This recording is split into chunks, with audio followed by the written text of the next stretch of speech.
Hello guys, நாம இந்த வீடியோல BA MTS எக்ஸாம் 2025க்கான history one shot revision video தான் பார்க்க போறோம்.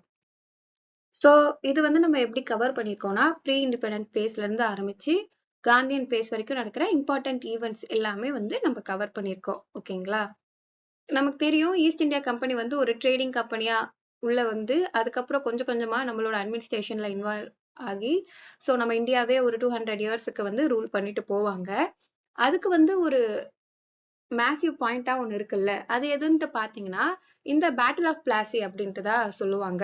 சோ பேட்டில் ஆஃப் பிளாசி வந்து பாத்தீங்கன்னா யாருக்கும் யாருக்கும் நடுவுல நடக்குதுன்னா, சிராஜுத் தௌலா அவர் வந்து பெங்காலோட நவாப், அவருக்கும் ஈஸ்ட் இந்தியா கம்பெனிக்கும் நடக்குது. ஓகேங்களா?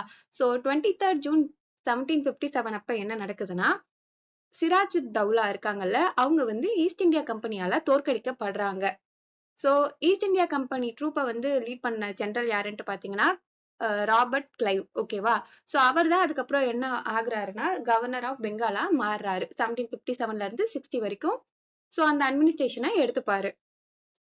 இந்த ஈஸ்ட் இந்தியா கம்பெனி ஜெயிக்கிறதுக்கு முக்கியமான ஒரு காரணம் இந்த பேட்டல்லன்ட்டு வந்து பாத்தீங்கன்னா, இவருக்கு வந்து மிர்ஜாஃபர், அதாவது யாருன்னா சிராஜுத் தௌலாவோட அங்கிள், அவங்க கிட்ட இருந்து கிடைச்ச சப்போர்ட்னாலதான் ஈஸ்ட் இந்தியா கம்பெனி சோ இந்த மேசிவ் விக்டரி அடையறாங்க. சோ இன் ரிட்டர்னா என்ன பண்ணுவாங்கன்னா, பேட்டில் முடிஞ்சதுக்கு அப்புறம் மிர்ஜாஃபர் வந்து நவாப் ஆஃப் பெங்காலா மாற்றி அமைக்கப்படுவாங்க.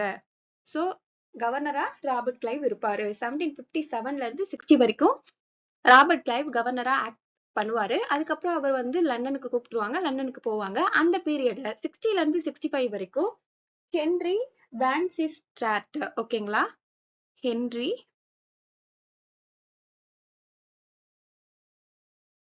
வான்சிஸ்ட்ராட்ன்றவர் தான் வந்து ரூல் பண்ணுவாரு. ஓகேவா?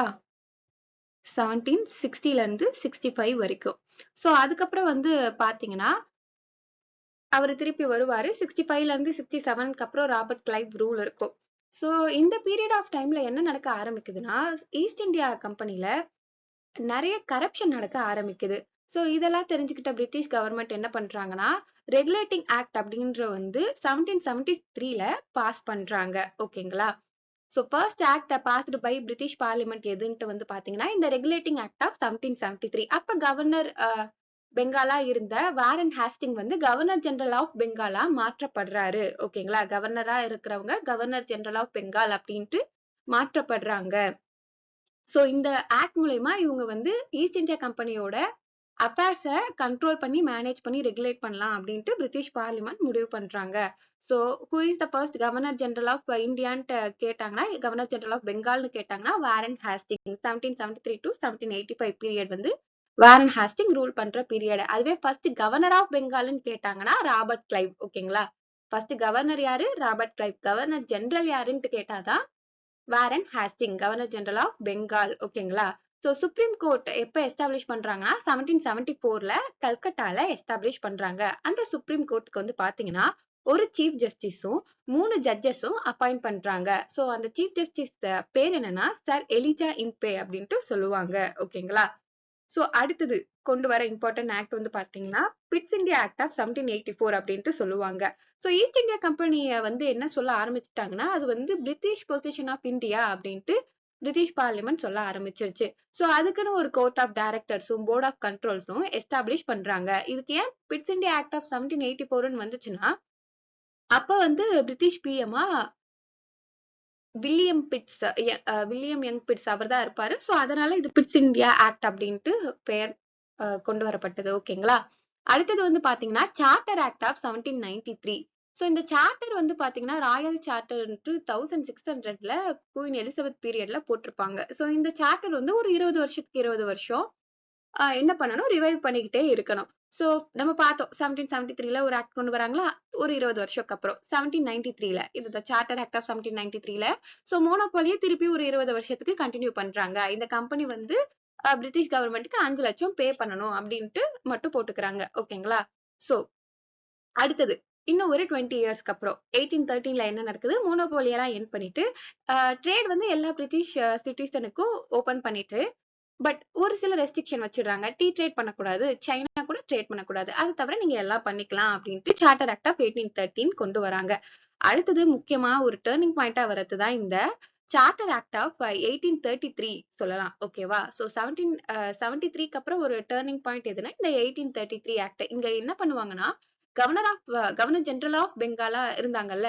சோ நம்ம தான் பார்த்தோம் 1773ல கவர்னர் ஆஃப் பெங்கால கவர்னர் ஜெனரல் ஆஃப் பெங்காலா மாத்துறாங்கன்ட்டு. இந்த கவர்னர் ஆஃப் ஜெனரல் ஆஃப் பெங்கால கவர்னர் ஜெனரல் ஆஃப் இந்தியாவா மாத்திடுறாங்க. ஓகேவா? சோ என்ன பண்றாங்கன்னா, ஒரு 3 இம்பார்ட்டன்ட் பிரசிடென்சி இருக்கு.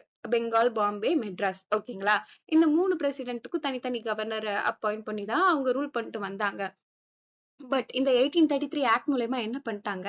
சோ சென்ட்ரலைசேஷன் பண்ணிட்டாங்க. கவர்னர் ஜெனரல் ஆஃப் இந்தியா அப்படின்ட்டு சென்ட்ரலைசேஷன் பண்ணதுனால, சோ பாம்பே, மெட்ராஸ் இருக்காங்கல்ல, அவங்களோட இருக்காங்க. But they will act as a toy மாதிரி தான். ஸோ இவர் தான் மெயின் மாதிரி. ஓகேவா? ஸோ கவர்னர் ஜெனரல் ஆஃப் இந்தியாவா மாத்திடுறாங்க இந்த பெங்காலோட கவர்னர் ஜெனரலை. அப்படி ஃபர்ஸ்ட் யாருக்கு இந்த பொசிஷன் கிடைக்குதுன்னு பாத்தீங்கன்னா வில்லியம் பென்டிக்கு கிடைக்குது. ஓகேங்களா? ஸோ 1773ல ஃபர்ஸ்ட் கவர்னர் ஜெனரல் ஆஃப் பெங்காலா மாறினது வேரன் ஹேஸ்டிங்ஸ். 1833ல கவர்னர் ஜெனரல் ஆஃப் இந்தியாவா மாறது யாரு? William Bentinck. ஓகேவா? ஸோ அடுத்தது சார்ட்டர் ஆக்ட் ஆஃப் 1853. இந்த சார்ட்டர் ஆக்ட் ஆஃப் 1853ல என்ன கொண்டு வராங்கன்னா, சிவில் சர்வீஸ் எக்ஸாம்லாம் இன்ட்ரடியூஸ் பண்றாங்க. அது மட்டும் இல்லாம கவர்னர் கவுன்சில இப்பதான் ஃபர்ஸ்ட் டைம் 2ஆ பிரிக்கிறாங்க. எக்ஸிகியூட்டிவ், லெஜிஸ்லேட்டிவ் அப்படின்ட்டு 2ஆ செப்பரேட் பண்றாங்க. ஓகேங்களா? சோ அடுத்தது ரொம்பவே முக்கியமான ஆக்டா இருக்கிறது கவர்மெண்ட் ஆஃப் இந்தியா ஆக்ட் 1858. ஏன் இது முக்கியம்னு பாத்தீங்கன்னா 1857ல நமக்கு தெரியும் கிரேட் ரிவால்ட் நடந்திருக்கும். ஓகேவா? சோ அதன் விளைவான கொண்டு வரப்பட்டதுதான் இந்த government of India act 1858. So அந்த 1857 ரிவால்ட்டால தான் என்ன ஆச்சுன்னா 1858ல இந்தியா வந்து ஒரு பிரிட்டிஷோட டைரக்ட் காலனி கீழே வர ஆரம்பிச்சது. இங்க என்ன பண்ணாங்கன்னா கவர்னர் ஜெனரல் ஆஃப் இந்தியாவா இருந்தாங்கல்ல, அவங்கள வைஸ்ராய் ஆஃப் இந்தியாவா மாத்திடுறாங்க. ஓகேங்களா? சோ என்ன பார்த்தோம்? 1773ல கவர்னர் ஜெனரல் ஆஃப் பெங்கால்னு பார்த்தோம். 1833ல கவர்னர் ஜெனரல் ஆஃப் இந்தியான்னு பார்த்தோம். 1858ல கவர்னர் ஜெனரல் ஆஃப் இந்தியா இருந்தது வைஸ்ராய் ஆஃப் இந்தியாவா மாற்றப்படுது. சோ அப்படி மாற்றப்படும் போது யார் first person to be the viceroy of இந்தியான்னு பாத்தீங்கன்னா லார்ட் கேனிங் தான். ஓகேங்களா? சோ அண்ட் செக்ரட்டரி ஆஃப் ஸ்டேட்ன்ட்டு ஒருத்தவங்க அப்பாயிண்ட் பண்றாங்க. அது யாருன்ட்டு பாத்தீங்கன்னா Lord Stanley. So Canning became the viceroy of India and secretary of state யாருன்ட்டு பாத்தீங்கன்னா லார்ட் ஸ்டான்லி. ஓகேவா? அடுத்தது Indian council act of 1861. 3 Indians வந்து லெஜிஸ்லேட்டிவ் கவுன்சில்ல ஆட் பண்ணப்படுறாங்க இந்த Indian council of act of 1861 மூலயமா. சோ இங்க இப்ப டீசென்ட்ரலைசேஷன் நடக்குது. நம்ம பார்த்திருப்போம் 1833ல சென்ட்ரலைசேஷன் நடந்தது. சோ கவர்னர் ஜெனரல் ஆஃப் இந்தியாவா மாத்தினதுனால இந்த பாம்பே அண்ட் மெட்ராஸோட பவர்லாம் வந்து அவருக்கு போயிடுச்சுன்ட்டு பார்த்தோமா. இப்ப என்ன ஆகுதுன்னா 1861ல டீசென்ட்ரலைசேஷன் பண்ணி விட்டுடுறாங்க. சோ அது மூலயமா கவர்னர் ஆஃப் மெட்ராஸ்க்கும் பாம்பேக்கும் அவங்களோட லெஜிஸ்லேட்டிவ் பவர்லாம் திருப்பி ரீஸ்டோர் ஆகுது. ஓகேங்களா? சோ நம்ம பார்த்தோம் 3 இந்தியன்ஸா லெஜிஸ்லேட்டிவ் கவுன்சில்ல ஆட் பண்றாங்க. முக்கியமா நீங்க நோட் பண்ண வேண்டியது என்னதுன்னா லெஜிஸ்லேட்டிவ் கவுன்சில்ல தான் 3 பேரை ஆட் பண்ணியிருக்காங்க. ஓகேவா? So Maharaja of Patiala, Sir Dinkar Rao, Raja of Benares இவங்க தான் அந்த first 3 people to be in the legislative council. So then பாத்தீங்கன்னா Indian council act of 1892. So இந்த இந்தியன் கவுன்சில் ஆக்ட் ஆஃப் 1892 வரதுக்கு முக்கியமான காரணம் என்னவா இருக்கும்னா 1885ல தொடங்கப்படுற Indian National Congress. So 28th December 1885ல மும்பைல இந்த Indian National Congress A O Hume அப்படின்ட்டு சொல்லுவாங்க. அவரால தொடங்கப்படுது. சோ இதோட ஃபர்ஸ்ட் பிரசிடென்டா யார் இருக்காங்கன்னு பாத்தீங்கன்னா WC பானர்ஜி இருக்காரு. சோ அடுத்தது இந்தியன் கவுன்சில் ஆக்ட் ஆஃப் 1909. இது ரொம்பவே முக்கியமான ஆக்ட். இது என்னன்னு பாத்தீங்கன்னா இதை மின்டோ மார்லி ரிஃபார்ம் ஆஃப் 1909 சொல்லுவாங்க. இந்தியன் கவுன்சில் ஆக்ட் ஆஃப் 1909நாலும் மின்டோ மார்லி ரிஃபார்ம் ஆஃப் 1909நாலும் ஒண்ணுதான். சோ இங்கதான் வந்து ஃபர்ஸ்ட் வைஸ்ராய் எக்ஸிகியூட்டிவ் கவுன்சில்ல ஒரு இந்தியன் மெம்பரை ஆட் பண்ணுவாங்க. ஃபர்ஸ்ட் வரைக்கும் நம்ம என்ன பார்த்தோம்? லெஜிஸ்லேட்டிவ் கவுன்சில்ல தான் ஆட் பண்ணாங்க. லெஜிஸ்லேட்டிவ்னா லா மேக்கிங்ல மட்டும்தான் ஆட் பண்ணாங்க. இந்த டைம் தான் ஃபர்ஸ்ட் மெம்பரை ஒரு எக்ஸிகியூட்டிவ் கவுன்சில் கவர்னர் ஓட வைஸ்ராயோட எக்ஸிகியூட்டிவ் கவுன்சில்ல ஆட் பண்றாங்க. அப்படி ஆட் பண்ணப்பட்ட இந்தியன் மெம்பர் யாருன்ட்டு பாத்தீங்கன்னா சட்டேந்திர பிரசாத் சின்ஹா. ஓகேவா? அடுத்தது முஸ்லிமுக்குன்ட்டு தனியா ஒரு செப்பரேட் எலக்டோரேட் கொண்டு வராங்க. So father of communal electorate அப்படின்ட்டு யார் அழைக்கிறாங்கன்ட்டு பாத்தீங்கன்னா லார்ட் மின்டோவை அழைக்கிறாங்க. ஓகேவா? Then Indian council act of 1919. இது மோட்டார் கெல்ம்ஸ்பாட் ரிஃபார்ம் ஆஃப் 1919 அப்படின்ட்டு சொல்லுவாங்க. சோ இங்க பைகேமரல் லெஜிஸ்லேச்சரை கொண்டு வராங்க. லெஜிஸ்லேட்டிவ் அசம்பிளியாவும் லெஜிஸ்லேட்டிவ் கவுன்சிலாவும் பிரிக்கிறாங்க.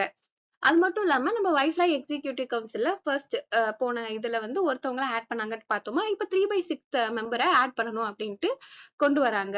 அதே மாதிரி ப்ரொவின்சியல் கவர்மெண்ட்ல இந்த டயார்கிய கொண்டு வராங்க. ஃபர்ஸ்ட் நம்ம என்ன பார்த்தோம், 1909ல முஸ்லிமுக்குன்னு தனியா ஒரு எலக்டோரேட் கொண்டு வந்தாங்க தெரியுமா? இப்ப 1990ல கிறிஸ்டின்ஸ், சீக், ஆங்கிலோ இந்தியன் உமன்ஸ்ன்ட்டு எல்லாருக்குமே தனித்தனி எலக்டோரேட் கொண்டு வராங்க. சோ அதுக்கப்புறம் வந்து பாத்தீங்கன்னா இப்ப ஒரு மெயின் ஈவெண்ட் என்ன நடக்கும்னா, இந்த ஸ்டாட்யூட்டரி கமிஷன், சைமன் கமிஷன் 1927 அதை வந்து கொண்டு வர்றதுக்கு வே பண்றாங்க.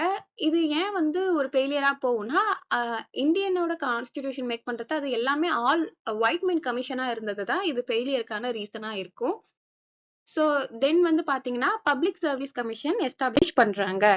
அடுத்தது கவர்மெண்ட் ஆஃப் இந்தியா ஆக்ட் மூலமா கவர்மெண்ட் ஆஃப் இந்தியா ஆக்ட் 1935 ஓகேவா.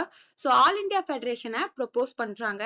சப்ஜெக்ட் வந்து சென்ட்ருக்கும் ப்ரொவின்ஸுக்கும் டிவைட் பண்றாங்க. இப்ப ப்ரொவின்ஸ்ல இருந்த டயார்கிய அபாலிஷ் பண்ணிட்டு சோ ஃபெடரேஷனா ப்ரொபோஸ் பண்ணிருப்பாங்க. சோ ஃபெடரல் கோர்ட் வந்து பாத்தீங்கன்னா 1937ல டெல்லியில எஸ்டாப்ளிஷ் பண்றாங்க. ஓகேவா. ஒரு சீஃப் ஜஸ்டிஸும் 2 புசைன் ஜட்ஜஸும் இருப்பாங்க. அது மட்டும் இல்லாம இன்னொரு முக்கியமான ஈவெண்ட் என்னன்னா, ஆர்பிஐ எஸ்டாப்ளிஷ் பண்ணப்படுது 1 ஏப்ரல் 1935ல. ஓகேவா. சோ இதுதான் கவர்மெண்ட் ஆஃப் இந்தியா ஆக்ட் 1935. நம்ம கான்ஸ்டிடியூஷன் மேக் பண்றதுக்குமே இந்த 1935 ஆக்ட் தான் ரொம்பவே இம்பார்ட்டண்டா இருக்கும். சோ அடுத்தது இந்தியன் இண்டிபெண்டன்ஸ் ஆக்ட் ஆஃப் 1947. இத ஜூன் 3 பிளான் இல்ல மவுண்ட் பேட்டன் பிளான் அப்படின்ட்டு சொல்லுவாங்க. பிரிட்டிஷ் இந்தியா வந்து 2ஆ பிரிச்சிருவாங்க. இந்தியா, பாகிஸ்தான் அப்படின்ட்டு இந்த 2ஆ பிரிக்கிறது தான் இந்த Mountbatten plan or June 3 plan அப்படின்ட்டு சொல்றோம். சோ இது வரைக்கும் வந்து மோர் ஆர் லெஸ் நம்ம கவர் பண்ணிட்டோம். இப்ப வந்து பாத்தீங்கன்னா இப்ப important events like peasant uprising அதெல்லாம் பார்க்கலாம். பெசன்ட் அப்ரைசிங் இது வந்து before we are under the British crown. Faraizi movement and Wahabi rebellion இதுதான் 2 மேஜர் பெசன்ட் அப்ரைசிங்கா இருக்கும். இந்த பராசி மூவ்மெண்ட்ன்றது வந்து பாத்தீங்கன்னா ஹாஜி ஷரியத்துல்லா அப்படின்றவரு 1880ல லான்ச் பண்ணுவாரு. சோ இவரோட டெத்துக்கு அப்புறம் 1839ல அவரோட சன்னான டூடு மியான் வந்து இந்த மாதிரி பெசன்ட்ஸ டாக்ஸ் எல்லாம் கட்டாதீங்க, இந்த லேண்ட் வந்து காடுக்கு உடையது. சோ இதுல வந்து டாக்ஸ் வந்து கலெக்ட் பண்றது அகைன்ஸ்ட் த காட்லா அப்படின்ட்டு சொல்லுவாங்க. சோ டூடுமியன் இறந்ததுக்கு அப்புறம் 1862ல அதுக்கப்புறமா அவரோட சன்னான நோமியன் இதை கேரி அவுட் பண்ணுவாரு. சோ பராசி மூவ்மெண்ட்டை லான்ச் பண்ணது யாருன்னு கேட்டா ஹாஜி ஷரியத்துல்லா. எப்ப லான்ச் பண்றாங்க? 1880ல லான்ச் பண்றாங்க. ஓகேவா. அடுத்தது Wahabi rebellion in Barasat. So 1827ல பாராசாட் ரீஜியன் ஆஃப் பெங்கால்ல நடக்கிறது தான் இந்த வஹாபி ரெபிலியன். சோ ஒரு இஸ்லாமிக் பிரீச்சரான டிட்டு மீர் தான் இத வந்து கேரி அவுட் பண்றாரு. ஓகேங்களா. தென் பெசன்ட் அப்ரைசிங் பார்த்துட்டோம். Tribal uprising. So tribal uprising பார்க்கலாமா? Kol revolt. So Kol uprising of 1831 to 32 எங்க நடக்குதுன்னு பாத்தீங்கன்னா பிரசன்ட் டேல இருக்க ஜார்க்கண்ட் அண்ட் ஒடிஷால இருக்க சோட்டா நாக்பூர் சிங்பன் ரீஜியன்ல தான் இந்த கோல் ரிவால்ட் நடக்குது. இது வந்து யார் தலைமையில நடக்குதுன்னா பிங்கராய் சிங்கராய் அப்படின்ட்டு 2 பேர் இருப்பாங்க. பிந்தராய் சிங்கராய் அவங்களோட தலைமையில தான் இந்த கோல் ரிவால்ட் நடக்குது. சோ ஏன் இதுன்ட்டு வந்து பாத்தீங்கன்னா அந்த ட்ரைபல் பீப்புள் இருக்காங்கல்ல, அவங்க ரீஜியனை வந்து லீஸ்ட் அவுட் பண்ணி மணி லெண்டர்ஸ் கிட்ட விட்டதுனாலதான் இந்த ரிவால்ட் நடக்கும். ஓகேவா. அடுத்தது sandal Hul R sandal insurrection அப்படின்ட்டு சொல்லுவாங்க. சோ இந்த சாண்டல் ஹூல் வந்து பாத்தீங்கன்னா சாண்டல்ன்றது ராஜ்மஹால் ஹில்ஸ்ல இருக்க ஒரு ஃபாரஸ்ட் ஏரியா. அங்க இருக்க பீப்புள் தான் சாந்தல் ட்ரைப் அப்படின்ட்டு சொல்லுவாங்க. ஜமீன் பெர்மனன்ட் செட்டில்மெண்ட் மூலயமா என்ன பண்றாங்கன்னா அவங்களோட ஹோம்லேண்ட்லாம் அவங்க இந்த ஃபாரஸ்ட் ஏரியாலாம் வந்து அவங்களோட லேண்டா வந்து எடுத்துக்கிட்டு இங்க இருக்க ட்ரைபல் பீப்புளை வந்து ஒரு இன்டெண்டட் லேபரா ட்ரீட் பண்ண ஆரம்பிக்கிறாங்க. சோ அதனால என்ன நடக்குதுன்னா 1855ல 2 சாந்தல் பிரதர்ஸ் சித்து கண்ணு அப்படின்றவங்க வந்து சோ இவங்களுக்கு அகைன்ஸ்டா இந்த ஜமீன்ஸ் அகைன்ஸ்டா ரிவால்ட் மேக் பண்றாங்க. சோ ஜூலை 1855ல இந்த ரெபலியன் வந்து பாத்தீங்கன்னா ஜமீன்தார்ஸுக்கு மகாஜன்ஸ்க்கு பிரிட்டிஷ் அபிஷியல்ஸ் அகைன்ஸ்டா ரொம்ப பெரிய கலவரமா நடக்குது. பட் இன் ரெஸ்பான்ஸ் பிரிட்டிஷ் வந்து அவங்களோட வில்லேஜ் ரைட் பண்ணி ப்ராப்பர்ட்டிஸ் எல்லாம் டிஸ்ட்ராய் பண்ணி இந்த இத வயலன்ஸ் மூலயமா இத கண்ட்ரோல் பண்ணிடுவாங்க. ஓகேங்களா? பட் ஆனா இதுதான் வந்து என்ன பண்ணுதுன்னா அவங்களுக்குன்ட்டு சாந்தால் பர்கானா டிவிஷன்ற ஒரு ஆக்ட் வந்து ஃபார்ம் பண்றதுக்கு பேஸா இருக்கு. ஓகேங்களா? தென் முண்டா ரெபலியன் அப்படின்ட்டு சொல்லுவாங்க. ஃபர்ஸ்ட் என்ன பார்த்தோம்? கோல் ரிவால்ட் பார்த்தோம். அடுத்தது சாந்தால் இன்சரக்ஷன் பார்த்தாச்சு. இப்ப முண்டா ரெபலியன். சோ ராஞ்சில இந்த முண்டா ரெபலியன் நடக்கும். இதுக்கு இன்னொரு பேர் வந்து பாத்தீங்கன்னா உலுக்லன் ரெபலியன் இல்லைன்னா கிரேட் டிமுல்ட் அப்படின்ட்டு வந்து சொல்லுவாங்க. சோ இந்த முண்டா பீப்புள் எல்லாம் வந்து பாத்தீங்கன்னா குந்தகாத்தி சிஸ்டம் அப்படின்ட்டு சொல்லுவாங்க. அப்படின்னா என்னதுன்னா கோஆபரேட்டிவ் இல்ல கலெக்டிவ் ஃபார்மிங் பண்றவங்களா இருந்தாங்க. But so private ownership of land introduce பண்ணதுல இருந்து இது வந்து டோட்டலா எரோட் பண்ணப்பட்டதுனால இப்ப லேண்ட்லாம் வந்து மர்ச்சன்ட் அண்ட் மணி லெண்டர் கையில தான் பெரும்பாலும் இருக்க ஆரம்பிச்சதுனால இந்த முண்டா பீப்புள் வந்து பிளான்டேஷன்ல ஒரு கொத்தடிமைகளா வேலை செய்யறதுக்கு ஃபோர்ஸ் பண்ணப்படுறாங்க. ஓகேங்களா? சோ அந்த டைம்ல தான் பிர்சா முண்டா அப்படின்றவர் வந்து நான் வந்து மெசஞ்சர் ஆஃப் கார்டன்ட்டு அவங்கள வந்து சொல்லி இவங்களோட பீப்புளை வந்து பிரிட்டிஷ் அப்போஸா வந்து ரிவால்ட் பண்ண வைக்கிறதுக்கு காரணமா இருக்காரு. ஓகேங்களா? இவரு கொண்டு வந்த ஒரு சிஸ்டம் என்னன்னா பிர்சைட்டே ராஜ் அப்படின்ட்டு வந்து இவர் கொண்டு வருவாரு. இவர் வந்து பாத்தீங்கன்னா 1900ல அரெஸ்ட் பண்ணப்படுறாங்க. பின்னர் வந்து பாத்தீங்கன்னா ஜெயிலே இறந்துருவாரு. தென் வந்து பாத்தீங்கன்னா Chota Nagpur tenancy act of 1908. So இது வந்து என்ன பண்ணுது பாத்தீங்கன்னா ட்ரைபல் லேண்ட்ல நான் ட்ரைபல் பீப்புள் என்ட்ரி பண்றத ரெஸ்ட்ரிக்ட் பண்ணும். முண்டா ரெபலியனோட ஒரு கிரேட் பாசிட்டிவ் அவுட்கமா இந்த சோட்டா நாக்பூர் டெனன்சி ஆக்டை நம்ம வந்து பார்க்கலாம். ஓகேங்களா? அடுத்தது கிரேட் ரிவால்ட் ஆஃப் 1857. நம்ம வந்து பார்த்தோம் இந்தியன் ஹிஸ்டரியில ஒரு மேஜர் டேர்னிங் பாயிண்டா இருக்கிறது எதுனா இந்த கிரேட் ரிவால்ட் ஆஃப் 1857. இதனாலதான் நம்ம வந்து பிரிட்டிஷோட டைரக்ட் கண்ட்ரோலுக்கு போக ஆரம்பிக்கிறோம். இந்த கிரேட் ரிவால்ட் வந்து ஒரு பர்டிகுலர் பிளேஸ்ல மட்டும் நடக்கல. நார்த் இந்தியால நிறைய பிளேஸ்ல ஸ்கேட்டர் ஆகி இந்த கிரேட் ரிவால்ட் நடந்துச்சு. ஸோ ஒரு பிளேஸ்ல ஒரு லீடர் வந்து இந்த ரிவால்ட்டை லீட் பண்ணிருப்பாங்க. ஓகேங்களா? அத ஒரு கவர்னர் ஜெனரல் பிரிட்டிஷோட ஈஸ்ட் இந்தியா கம்பெனி முடிஞ்சிடும். சோ பிரிட்டிஷோட கவர்னர் ஜெனரல் வந்து சப்ரஸ் பண்ணிருப்பாங்க. அவங்களாம் யாரு வந்து இம்பார்ட்டன்ட் லீடர்ஸ், எந்தெந்த பிளேஸ்ல இது நடந்தது அப்படின்ட்டு நம்ம பார்க்கணும்ல. சோ டெல்லியில வந்து பாத்தீங்கன்னா பக்த் கான் அப்படின்ட்டு சொல்லுவாங்க. அவர் வந்து பகதூர் ஷாவை வந்து லீடரா வச்சுக்கிட்டு பக்த் கான் வந்து இந்த ரிவால்ட்ட பண்ணிருப்பாரு. சோ இத சப்ரஸ் பண்றது யாருன்ட்டு வந்து பாத்தீங்கன்னா நிக்கல்சன் அப்படின்றவரு சப்ரஸ் பண்ணுவாங்க. கான்பூர்ல வந்து பாத்தீங்கன்னா நானா சாஹிப்பும் டாண்டியா டோப்பும் லீட் பண்ணிருப்பாங்க இந்த ரிவால்ட்ட. அதை சப்ரஸ் பண்றது கேம்ப்பெல். சோ லக்னோல வந்து பாத்தீங்கன்னா பேகம் ஹஸ்ரத் மஹால் அவங்க வந்து இந்த ரிவால்ட்ட லீட் பண்ணிருப்பாங்க. அதையும் சப்ரஸ் பண்றது கேம்ப்பெல். ஓகேங்களா? சோ கான்பூரும் லக்னோ இது ரெண்டுத்தையும் சப்ரஸ் பண்றது யாரு? கேம்ப்பெல். சோ ஜான்சில லானி லக்ஷ்மி பாய் இத வந்து லீட் பண்ணிருப்பாங்க. இத சப்ரஸ் பண்றது யாருன்ட்டு பாத்தீங்கன்னா ஹக்ரோஸ் அப்படின்ட்டு சொல்றாங்க.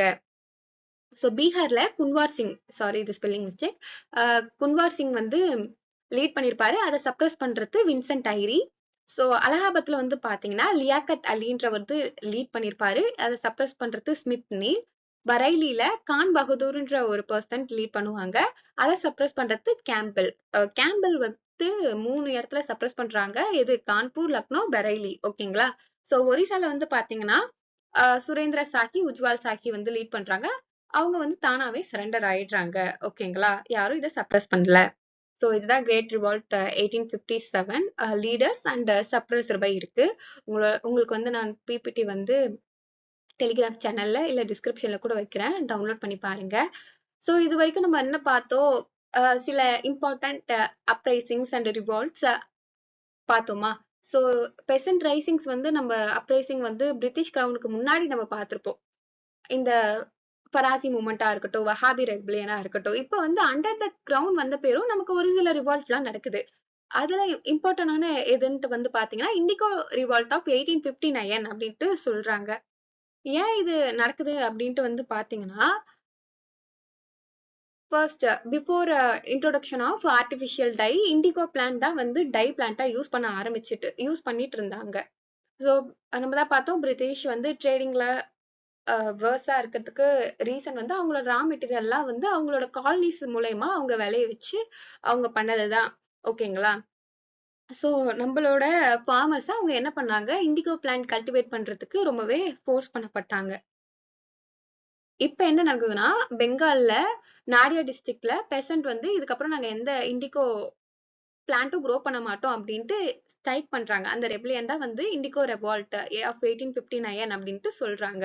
ஸோ 1860ல வந்து நில் தர்பன் அப்படின்ற ஒரு பிளே கூட போட்டு காட்டுறாங்க, மிரர் ஆஃப் த இண்டிகோ அப்படின்ட்டு.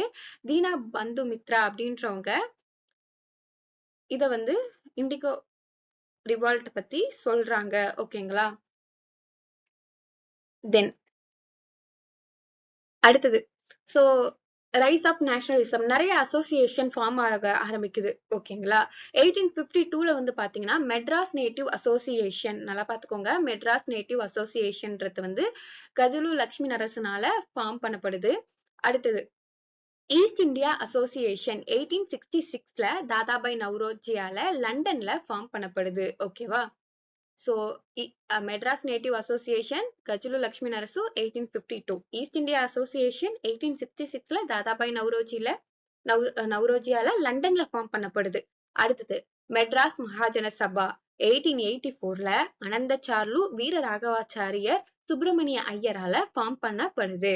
பூன சர்வாஜனிக் சபா இது வந்து பாத்தீங்கன்னா 1870ல எம்ஜி ரானடேயால ஃபார்ம் பண்ணப்படுது.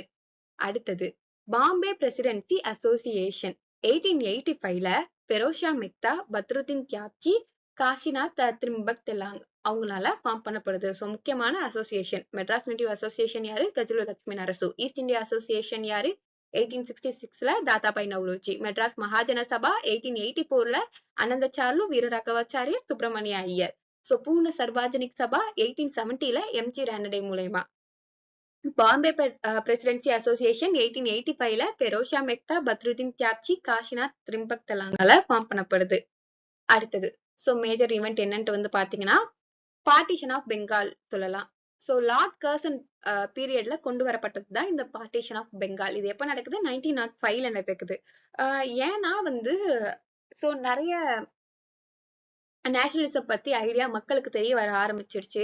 சோ இந்த நேஷனலிஸ்ட் மூவ்மெண்ட்டை வீக்கன் பண்ணணும்னா நமக்கு ஒரு ஆயுதம் இருக்கு. ஹிந்து முஸ்லிமை நம்ம டிவைட் பண்ணி விடணும். சோ நீங்க வந்து பாத்தீங்கன்னா இந்த பெங்கால் தான் வந்து பாத்தீங்கன்னா வெஸ்ட் பெங்கால், ஈஸ்ட் பெங்கால்னு பிரிச்சு, வெஸ்ட் பெங்கால்ல மோஸ்டா ஹிந்து பீப்புள் இருந்தாங்க, ஈஸ்ட் பெங்கால்ல முஸ்லிம் இருந்ததுனால இந்த ஹிந்து முஸ்லிம் டிவைட நம்ம வந்து கொண்டு வரலாம் அப்படின்ட்டு இந்த கவர்மெண்ட் பிளான் பண்றாங்க. சோ எப்ப வந்து இது அனௌன்ஸ் பண்றாங்கன்னா ஜூலை 1905ல அனௌன்ஸ் பண்றாங்க. பட் பார்ட்டிஷன் பண்ணது வந்து பாத்தீங்கன்னா 16th அக்டோபர் 1905ல தான் பார்ட்டிஷன் பண்ணிருப்பாங்க. So when did partition of Bengal officially வந்து பண்றாங்கன்னா 16th அக்டோபர் 1905ல. சோ 1911ல லார்ட் ஹார்டின்ஜே பீரியட்ல இத வந்து ரத்து பண்ணிடுவாங்க. ஓகேங்களா? சோ இந்த டைம்ல தான் வந்து பாத்தீங்கன்னா ரவீந்திரநாத் தாகூர் 1905ல அமர் சோனா பாங்லா அப்படின்ற ஒரு போயமை வந்து ரிட்டன் பண்ணுவாங்க, அந்த பெங்காலோட நேஷனலிஸ்ட் மூவ்மெண்ட்டை வந்து பூஸ்ட் பண்ற விதமா. சோ ஐ திங்க் 2 கொஸ்டின் பேப்பர்ல இந்த அமர் சோனா பாங்லா பத்தி வந்திருக்கு.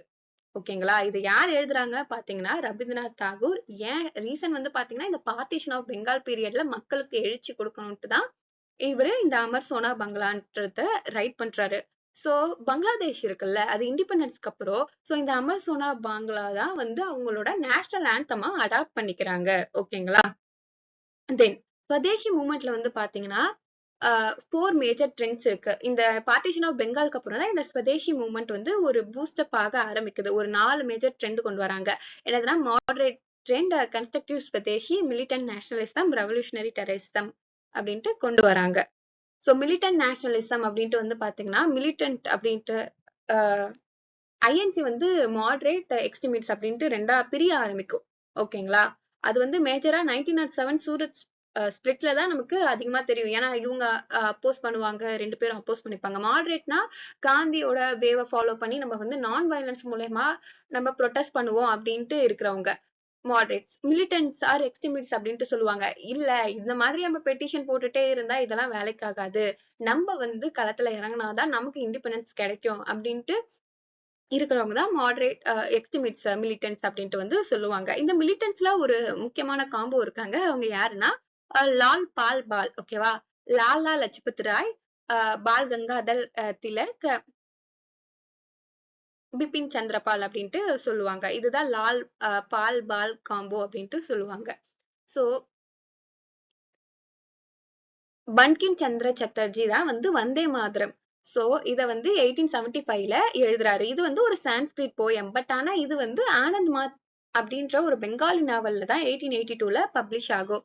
இத வந்து ரவீந்திரநாத் தாகூர் வந்து 1896ல நடக்கிற கல்கத்தா செஷன்ல ஃபர்ஸ்ட் பாடுவாங்க. ஓகேங்களா? தமிழ்நாட்டுல வந்து பாத்தீங்கன்னா இந்த ஸ்வதேசி மூவ்மெண்ட்டுக்கு வந்து ரொம்ப பூஸ்டப்பா ரொம்ப வந்து எடுத்து செய்யறது யாருன்னா விஓசி வாவு சிதம்பரம் பிள்ளை அப்படின்ட்டு வந்து சொல்லுவோமா. டுட்டிகோரின்ல இவர் ஸ்வதேசி ஸ்டீம் நேவிகேஷன் கம்பெனியை எஸ்டாப்ளிஷ் பண்றாரு 1906ல. ஓகேவா? அடுத்தது லக்னோ பேக்ட் ஆஃப் 1916. நான் வந்து பார்த்தோம் 1907ல சூரத் ஸ்பிளிட்ல என்ன ஆயிடும், மாடரேட் மிலிட்டன்ட் வந்து செப்பரேட் ஆகி போயிடுவாங்க. நீங்க உங்க வழியை பார்த்துக்கோங்க, இப்படிலாம் பண்ணா சுதந்திரம் கிடைக்கிற மாதிரி இல்ல அப்படின்ட்டு ஸ்பிளிட் ஆயிடுவாங்க. சோ இவங்க வந்து திருப்பி எப்ப ரீயூனியன் ஆகுறாங்கன்ட்டு வந்து பாத்தீங்கன்னா 1916ல தான் ரீயூனியன் ஆகுறாங்க. அது மட்டும் இல்லாம முஸ்லிம் லீகுமே வந்து காங்கிரஸ் கூட ரீயூனியன் ஆகிறது இந்த லக்னோ பேக்ட் 1916 மூலயமா தான். 2 பேரும் செல்ஃப் கவர்னன்ஸ்க்கு அக்ரி பண்ணிக்கிட்டு ரீயூனியன் ஆவாங்க.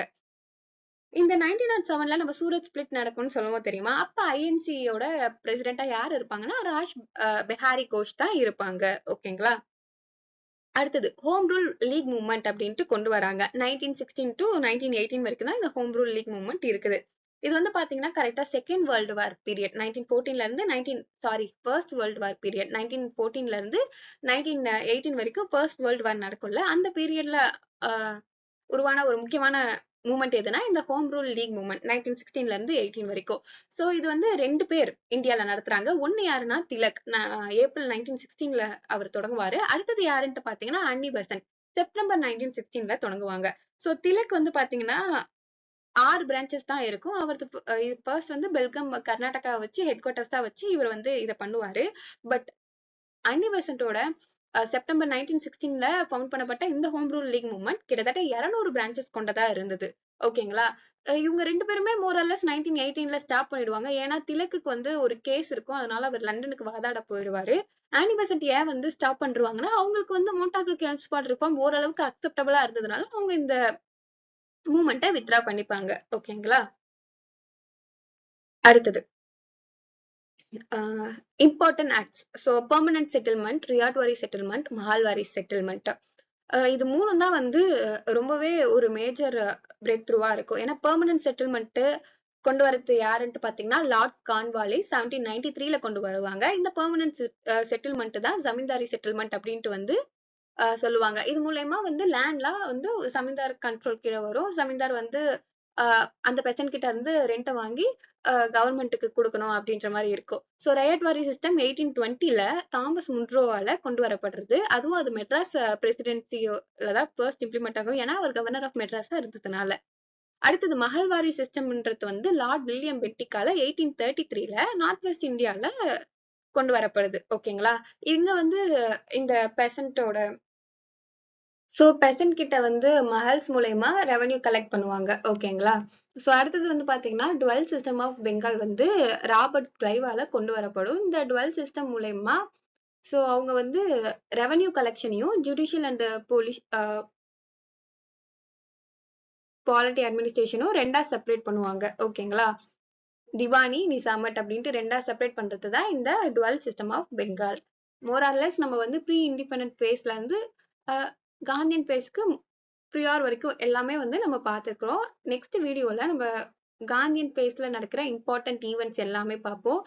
இதை பார்த்தீங்கன்னா உங்களுக்கு ஹிஸ்டரி மோராலஸ் எல்லாமே கவர் ஆயிடுச்சு.